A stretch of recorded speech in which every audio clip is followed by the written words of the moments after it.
Hi everybody, 28th of May, another day in my life after the loss of my wife due to Parkinson's.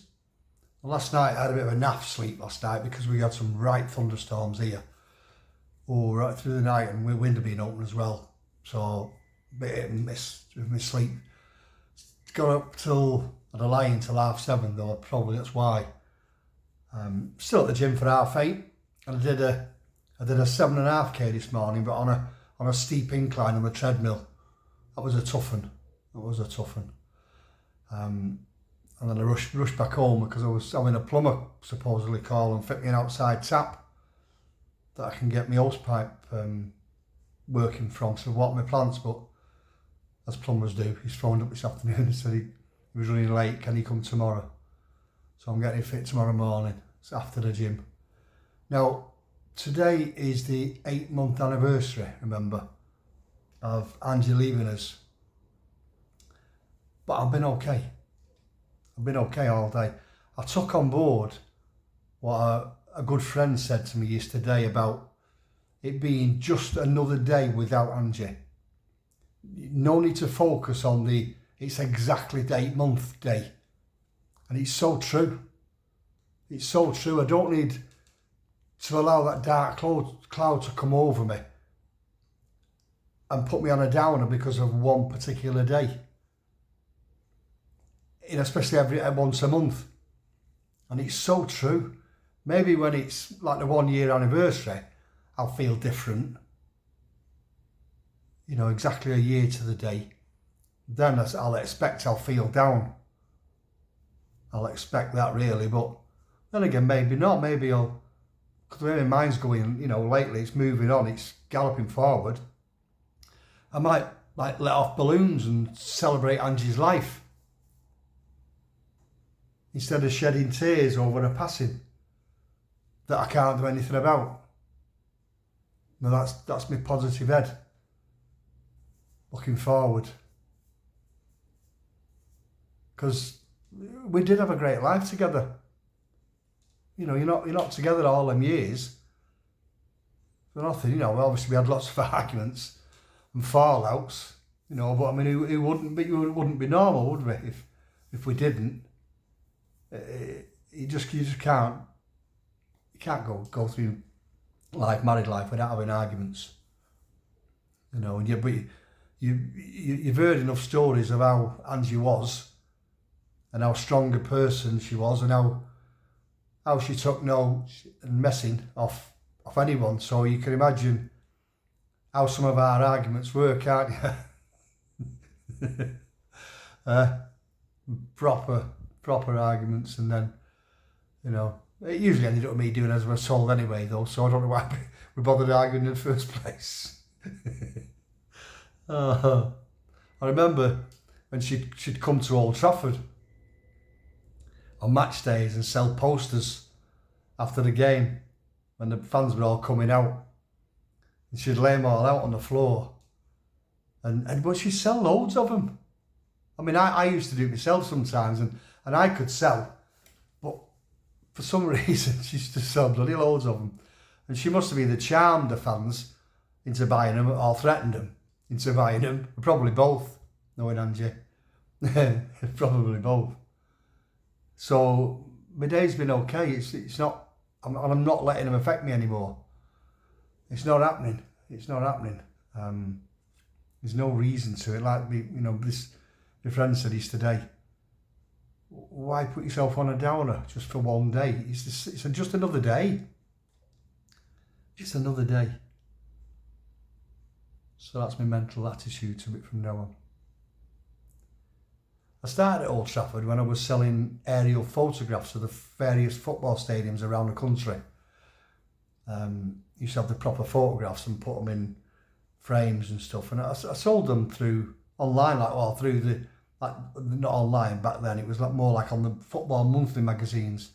I placed adverts, whatever your team was, who you support and all that, and and send them the framed photograph of their particular team, and it was good. It was a good business then, and I sold them.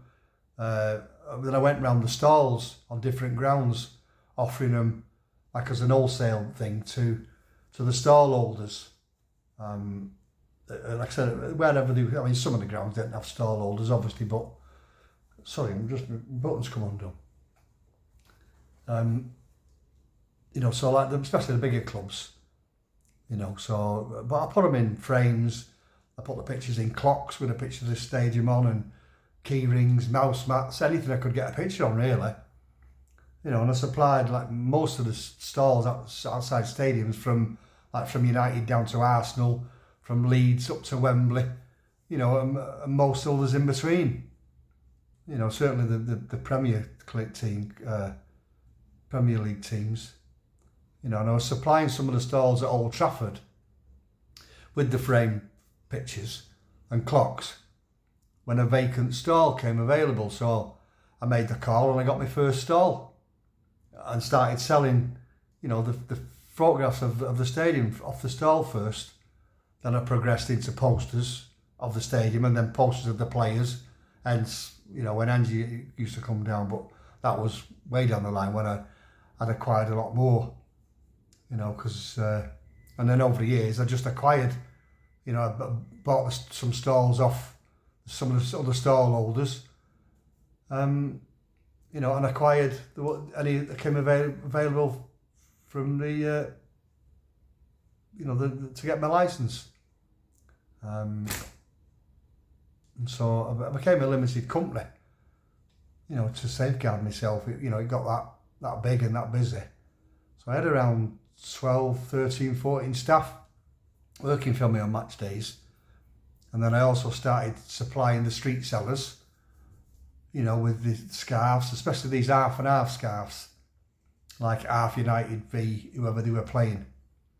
You see them all over the place now. They're at all football matches.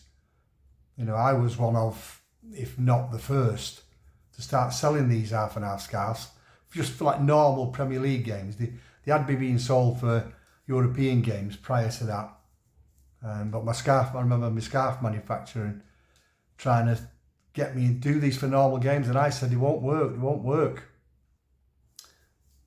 Or was I wrong? And he said, right, well, I'll do the first game, giving me, and if they don't work, then it's me that loses the money. And they did. They didn't half sell, so, and that's why everybody does them now. Yeah, good. And then I sold the business for a tidy profit about 15 years ago now, when I sold that.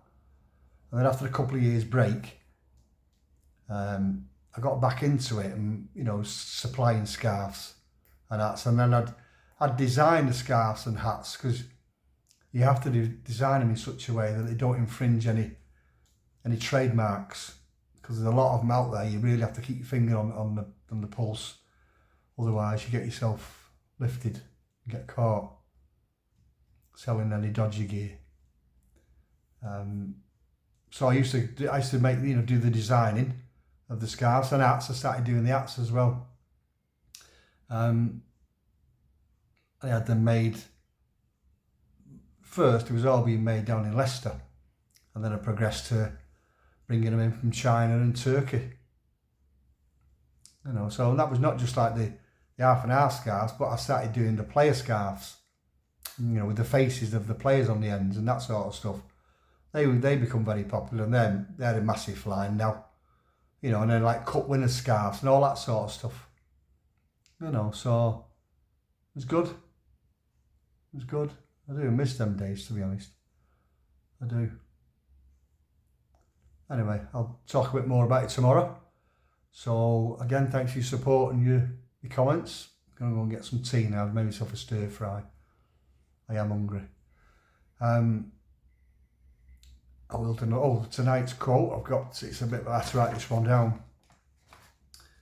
Stop being afraid to spend your money. If you spend £100 on a meal or £1,000 on some travel, so what? You're creating memories. You can always get your money back, but you can't get back your time. On that note, I'm going. So I will do another one tomorrow. So as per usual, you take care now. Bye.